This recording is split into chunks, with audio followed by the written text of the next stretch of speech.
Daily. Taste the Daily.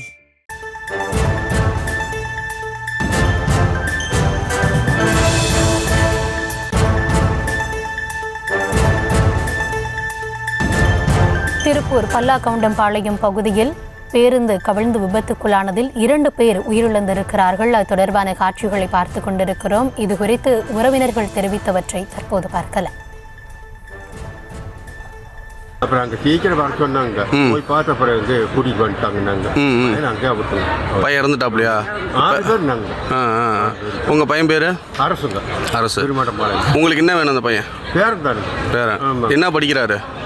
College எங்கே படிக்கிறாரு? நான் தமிழ் அந்த காலேஜில் படிக்குதுங்க. பஸ் கமந்து போச்சு. படியில் நின்றுக்கு வந்தேன். ஒரு 3 பேர்த்து அப்படியே பேர்த்தி விட்டுங்க. அவனுக்கு பையன் ஒரு 2 கருகி போச்சுக்கலாமா, கண்ணு மட்டும் வருது. நாங்கள் அங்கே போய் பார்த்து இங்கே வரோம். இன்னும் பையனை பார்க்க முடியும். என்ன சொல்கிறாங்க? போயிட்டுன்னு சொல்கிறாங்க. அங்கேயே போயிட்டுருங்களாம்மா.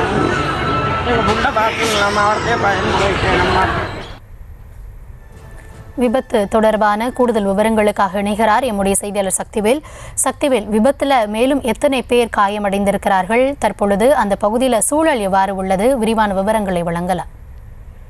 வணக்கம் கௌதமி. திருப்பூர் ஊத்துக்குளி பகுதியில் தனியார் பேருந்து கவிழ்ந்து விபத்துக்குள்ளான சம்பவத்தில் 2 கல்லூரி மாணவர்கள் சம்பவ இடத்தில் பலியாகிய நிலையில் மாணவர்களின் உறவினர்கள் கதறி எழும் காட்சியானது பெரும் சோகத்தை ஏற்படுத்தியுள்ளது. மருத்துவமனை வளாகத்தில் திருப்பூர் மாவட்டத்திலிருந்து இன்று காலை வழக்கம் போல் தனியார் பேருந்து ஒன்று பயணிகளை ஏற்றிக்கொண்டு ஈரோடை நோக்கி வந்து கொண்டிருந்தது. அப்போது திருப்பூர் ஊத்துக்குளி பல்லங்கொண்டம்பாளையம் அருகே அதிவேகத்தில் பேருந்து திரும்ப முயற்சிக்கும் பொழுது ஓட்டுநரின் கட்டுப்பாட்டை இழந்த பேருந்து கவிழ்ந்து கோர விபத்தானது நேர்ந்துள்ளது.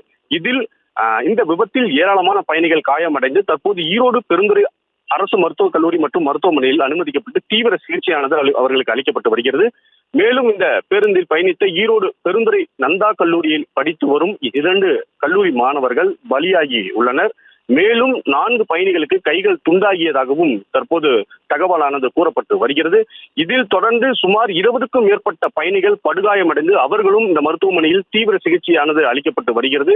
இந்த நிலையில் பலியான மாணவரின் உறவினர்கள் மருத்துவமனை வளாகத்தில் கதறி அழும் காட்சியானது பார்ப்போரை சோகத்தில் ஆழ்த்தியது. Gautami,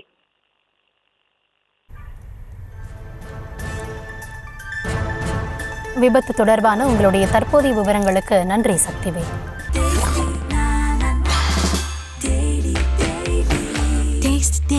Taste the Daily.